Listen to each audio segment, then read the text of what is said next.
Selamat hari gajian buat teman-teman yang gajian. Selamat hari THR buat teman-teman yang udah menerima THR duluan. Selamat menikmati masa liburan bagi teman-teman yang sudah mengambil liburan. Selamat menjalankan ibadah puasa bagi teman-teman yang masih menjalani ibadah puasa sampai tanggal berapa? Tanggal 6 ya, tanggal 6. Karena nanti setelah tanggal 6 sampai tanggal 12 kalau nggak salah ya, 12 April itu ganjil genap ditiadakan ya. Berarti itu udah masa-masa liburan tuh. Sekarang juga udah mulai sepi nih di jalanan. Dan apa yang kita akan bahas hari ini? Iya. Jadi adik gue tuh di rumah punya ada piaraan banyak banget. Ada ayam Birma, terus kemudian ada anjing juga piara. Anjingnya nambah satu lagi yang kecil, anjing rumahan ya. Tahu-tahu ada di rumah. Terus burungnya banyak banget ya, dikasih makan tiap kali gitu. Ya. Padahal adik gue sebenarnya kesusahan untuk soal untuk kebutuhan sehari-hari gitu. Nah jadi kadang-kadang gue gemes ya, nambah ada satu anjing lagi berarti kan harus kasih makan juga. Kalau nambah burung harus kasih makan juga. Kalau nambah ayam juga harus dikasih makan juga. Jadi untuk kebutuhan sehari-hari aja sebenarnya udah sulit. Tapi ditambah dengan binatang peliharaan yang cukup banyak. Kalau memang binatang itu yang kita piara itu memang untuk investasi, ya. Jadi bukan cuma peliharaan doang dan akhirnya mati. Kalau benar-benar untuk dipakai investasi, harusnya begitu kita klasifikasikan dengan investasi, berarti kapan kita harus tahu bahwa barang itu harus kita pelihara, kapan hewan itu harus kita jaga dengan baik, kapan hewan itu harus kita jual pada saat momennya. Sama aja kayak gua di investasi saham sebenarnya. Kalau gua cuman saham gua cuman jadiin peliharaan, ya akan mati juga. Tetapi kalau ketika saham kita atau reksadana kita itu kita jadikan sungguh dalam konteks investasi, maka kita harus udah tahu dari awal kapan kita jaga, kapan kita pelihara, kapan kita masuk, kapan kita keluar gitu. Jadi itu harus di-maintain. Intinya di-maintain. Sama kayak punya binatang juga harus di-maintain gitu.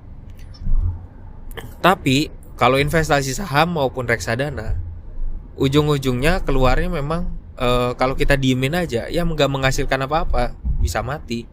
Maka untuk mengambil cuannya atau mengambil imbal hasilnya ya harus kita jual.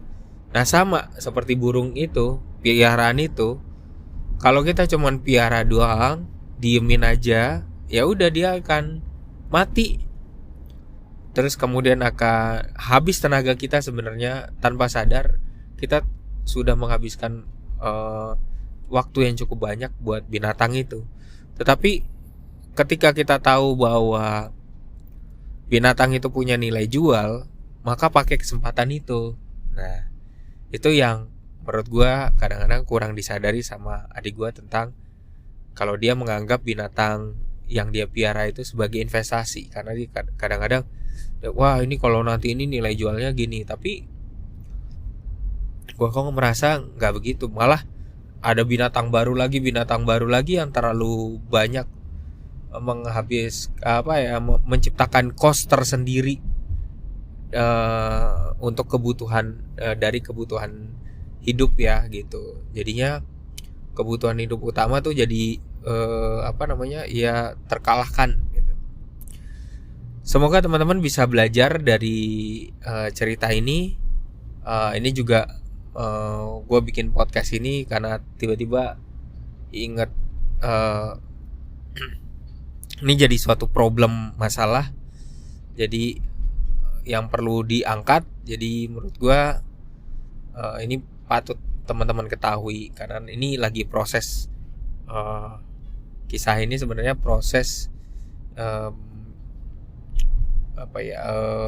gue bilangnya apa ya, yang masih harus diselesaikan gitu, PR gue gitu, sebutannya PR gue gitu, masih PR gue. Jadi harapan gue ya adik gue paham tentang situasi seperti ini. Terima kasih, selamat bekerja, selamat beraktivitas, selamat liburan, jangan lupa nabung, jangan lupa investasi, teman-teman. Oh iya, kabar terbaru, ada mahasiswa gue mau ngadain kumpul-kumpul untuk bahas saham. Kebetulan mahasiswa gue itu bersama teman-temannya lagi ngatur waktu. Nah, gue selalu welcome bagi teman-teman yang mau ngadain kumpul-kumpul, asal kita bisa ada waktunya, kita atur waktunya.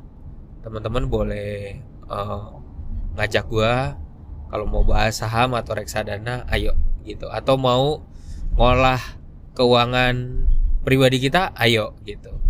Jangan ragu, jangan takut gitu ya.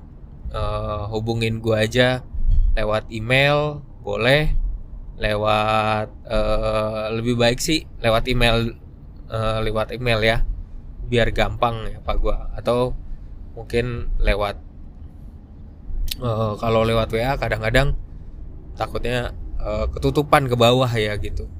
Atau DM di Instagram juga boleh, itu lebih nyaman buat gua. DM aja di Instagram karena kalau di Instagram itu nggak banyak yang ganggu. Jadi lo boleh ganggu gue di Instagram. Jaga kesehatan ya teman-teman. Ini kebetulan gue lagi pilek juga lagi. Oke, bye-bye.